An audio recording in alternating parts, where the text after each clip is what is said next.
Imagine you're on your way to a very important meeting.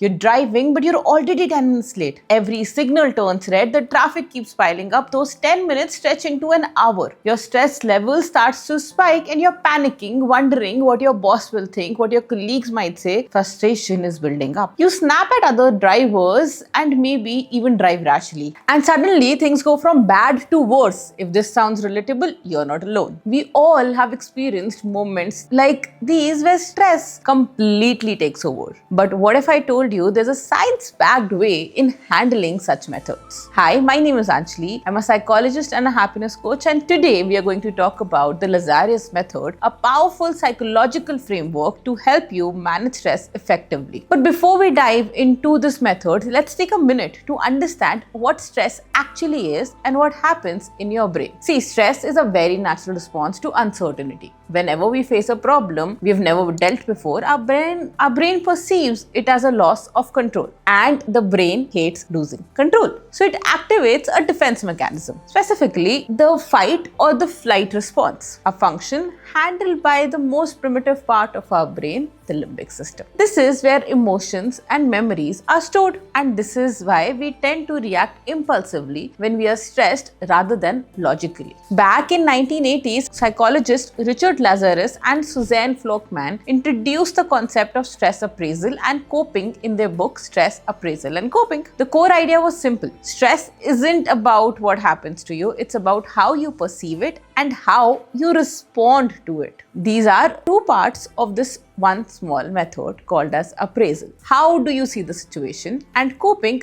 how do you deal with the situation? So step one is primary and secondary appraisal. The first step is called appraisal, which means evaluating the situation. It means when you're looking at the situation from a bird's eye view or from a different perspective. Now, when we say that it has two parts, it means first you ask yourself, how will this event affect me? The limbic system often exaggerates the problem, making us believe that the worst case scenario is about to happen. But by logically analyzing a situation, we do reduce unnecessary stress. So you fight your emotion with logic. Now, when I talk about the secondary appraisal, the focus turns inwards and we ask, do I have enough resources to handle this? Resources can be internal, your skills, confidence, willpower, or external, for example, your support system, your finances, or the mentors you have in your life. This step helps you determine what is actually within your control and what's outside. Let's take an example of one of my clients called as Priya. So she was preparing for a very high-stake job interview, and instead of panicking, she started using this method. Okay, now what did she do? She first assessed the situation that yes, this interview is important, but this is not life-threatening, right? I mean, we know the craze of MBB, so it's not life-threatening if you do not really pass this interview. Then she evaluated her sources. Do I have enough qualification and experience for this role? The answer was yes. The second question was, do I have enough support system that can help me get there? The answer again was yes. Realizing that she had what it takes, she shifted from stress mode to action mode. This principle is beautifully echoed in Bhagavad Gita as well, where Lord Krishna says you have the right to perform your prescribed duties, but you are not entitled to the fruits of your actions. In other words, focus on what you can control and let go of the rest. Mehnat ka phal meetha hota hai is just something that we say to each other. However, mehnat is the only thing that we can do. Step 2 here is coping strategies. Once you assess the situation, the next step is to implement a coping mechanism.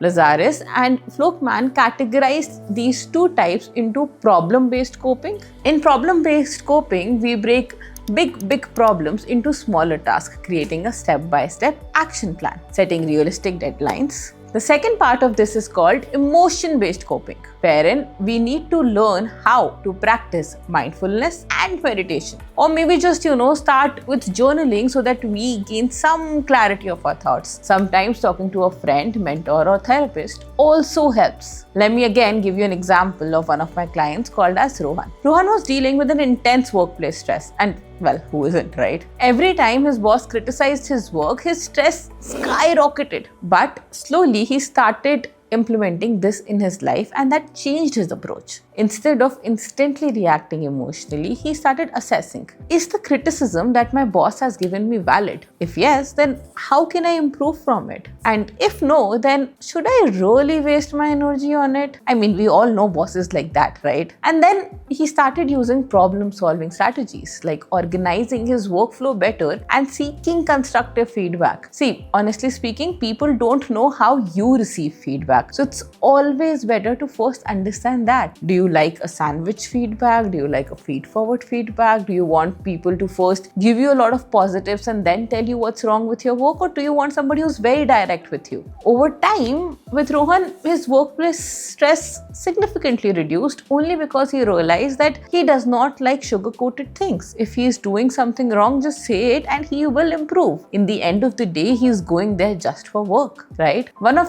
the Stoic philosophers said that you have power over your mind and not outside events. Once you realize this, you will find strength within yourself. Think about it a little bit. The biggest asset that you have is still your brain. The biggest solution that you can get is again from your brain. So whenever you go around trying to control the situations, it usually doesn't really work. So one of the biggest mindset shifts you can make today is recognizing that today's stress can just very easily become tomorrow's growth. Stress, when managed properly, pushes us to evolve and adapt. So I think let's start with, just documenting our progress, and over time you will see how your challenges have shaped you as a person. Even right now, if I ask you how and what challenges you had as a 5-year-old versus whatever your age is right now, you will understand how much you have grown with time and how things that felt overwhelming at that time are no longer as overwhelming as it is, right? See, of course, there is an action step that I want you to take here, is that next time you feel stress,